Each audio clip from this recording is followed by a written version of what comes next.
Assalamualaikum warahmatullahi wabarakatuh. Perkenalkan, nama saya Isa Ramadan, mahasiswa semester 1A Program Studi Ekonomi Syariah Sekolah Tinggi Agama Islam Tanbihul Ghafilin Banjarnegara. Pada kesempatan kali ini saya akan mempresentasikan mengenai logika, mulai dari pengertian, macam-macam kegunaan serta sejarah logika. Oke, yang pertama mengenai pengertian logika. Logika berasal dari kata Yunani kuno, logos, yang berarti hasil pertimbangan akal pikiran yang diutarakan lewat kata dan dinyatakan dalam bahasa. Logika adalah salah satu cabang filsafat. Sebagai ilmu logika disebut dengan logipetisme atau ilmu logika. Ilmu pengetahuan yang mempelajari kecakapan untuk berpikir secara lurus, tepat, dan teratur. Ilmu di sini mengacu pada kemampuan rasional untuk mengetahui dan kecakapan mengacu pada kesanggupan akal budi untuk mewujudkan pengetahuan ke dalam tindakan. Kata logis yang dipergunakan tersebut bisa diartikan dengan masuk akal. Ya, untuk yang selanjutnya mengenai dasar-dasar logika. Konsep bentuk logis adalah inti dari logika. Konsep itu menyatakan bahwa kesahihan validitas sebuah argumen ditentukan oleh bentuk logisnya, bukan oleh isinya. Dalam hal ini, logika menjadi alat untuk menganalisis argumen, yakni hubungan antara kesimpulan dan bukti, atau bukti-bukti yang diberikan. Logika silogistik tradisional, Aristoteles, dan logika simbolik modern adalah contoh-contoh dari logika formal. Dasar penalaran dalam logika ada dua, yakni deduktif dan induktif. Yang pertama, penalaran deduktif. Penalaran deduktif, kadang disebut logika deduktif, adalah penalaran yang membangun atau mengevaluasi argumen deduktif. Kesimpulan ditarik atau merupakan konsekuensi logis dari premis-premisnya. Argumen deduktif dinyatakan valid atau tidak valid, bukan benar atau salah. Sebuah argumen deduktif dinyatakan valid jika dan hanya jika kesimpulannya merupakan konsekuensi logis dari premis-premisnya. Contoh argumen deduktif. Yang pertama, setiap mamalia punya sebuah jantung. Yang kedua, semua kuda adalah mamalia. Yang ketiga, setiap kuda punya sebuah jantung. Yang kedua yaitu penalaran induktif. Penalaran induktif kadang disebut logika induktif, adalah penalaran yang berangkat dari serangkaian fakta-fakta khusus untuk mencapai kesimpulan umum. Contoh dari argumen induktif. Yang pertama, kuda Sumba punya sebuah jantung. Yang kedua, kuda Australia punya sebuah jantung. Ketiga, kuda Amerika punya sebuah jantung. Yang keempat, kuda Inggris punya sebuah jantung. Dan yang terakhir, setiap kuda punya sebuah jantung.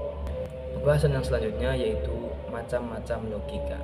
Yang pertama, logika alamiah.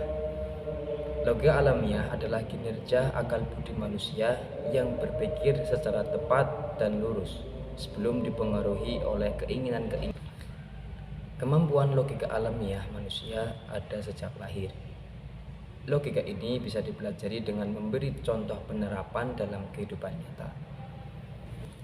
Yang kedua yaitu logika ilmiah. Logika ilmiah memperhalus, mempertajam pikiran serta akal budi.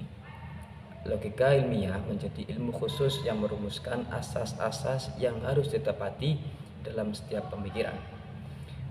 Berkat pertolongan logika ilmiah, inilah akal budi dapat bekerja dengan lebih tepat, lebih teliti, lebih mudah, dan lebih aman. Logika ilmiah dimaksudkan untuk menghindarkan kesesatan atau paling tidak dikurangi. Pembahasan yang selanjutnya yaitu kegunaan logika. Yang pertama, membantu setiap orang yang mempelajari logika untuk berpikir secara rasional, kritis, lurus, tetap, tertib, metodis, dan koheren. Yang kedua, meningkatkan kemampuan berpikir secara abstrak, cermat, dan objektif. Yang ketiga, menambah kecerdasan, meningkatkan kemampuan berpikir secara tajam dan mandiri. Yang keempat, memaksa dan mendorong orang untuk berpikir sendiri dengan menggunakan asas-asas sistematis. Yang kelima, meningkatkan cinta akan kebenaran dan menghindari kesalahan-kesalahan berpikir, kekeliruan, serta kesesatan. Yang keenam, mampu melakukan analisis terhadap suatu kejadian. 7.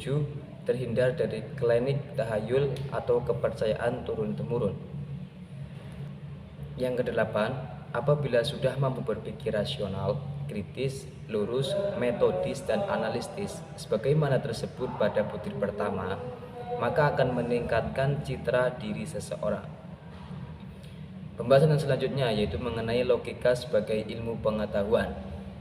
Logika merupakan sebuah ilmu pengetahuan yang objek materialnya adalah berpikir dengan penalaran, dan objek formal logika adalah penalaran yang ditinjau dari segi ketepatannya. Yang selanjutnya, logika sebagai cabang filsafat. Logika adalah sebuah cabang filsafat yang praktis. Praktis di sini berarti logika dapat dipraktikkan dalam kehidupan sehari-hari. Dalam usaha untuk menaruh pikiran-pikirannya serta pendapat-pendapatnya, filsuf-filsuf Yunani kuno tidak jarang mencoba membantah pikiran yang lain dengan menunjukkan kesesatan penalarannya. Logika digunakan untuk melakukan pembuktian. Logika mengatakan yang bentuk inferensi yang berlaku dan yang tidak. Secara tradisional, logika dipelajari sebagai cabang filosofi, tetapi juga bisa dianggap sebagai cabang matematika. Logika tidak bisa dihindarkan dalam proses hidup mencari kebenaran. Pembahasan selanjutnya mengenai sejarah logika. Yang pertama, masa Yunani kuno.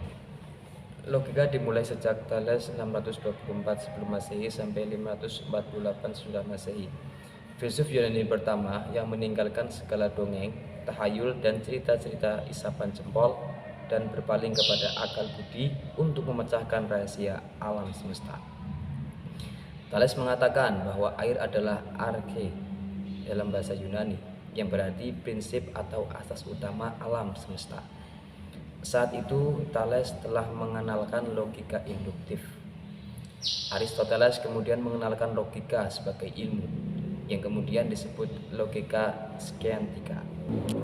Aristoteles mengatakan bahwa Thales menarik kesimpulan bahwa air adalah arche alam semesta dengan alasan bahwa air adalah jiwa segala sesuatu. Dalam logika Thales, air adalah arche alam semesta yang menurut Aristoteles disimpulkan dari yang pertama, air adalah jiwa tumbuh-tumbuhan karena tanpa air tumbuhan akan mati. Yang kedua, air adalah jiwa hewan dan jiwa manusia. Yang ketiga, air jugalah uap. Dan yang keempat, air jugalah es. Jadi, air adalah jiwa dari segala sesuatu, yang berarti air adalah arche alam semesta. Sejak saat Thales sang filsuf mengenalkan pernyataannya, logika telah mulai dikembangkan. Kaum sofis beserta Plato juga telah merintis dan memberikan saran-saran dalam bidang ini.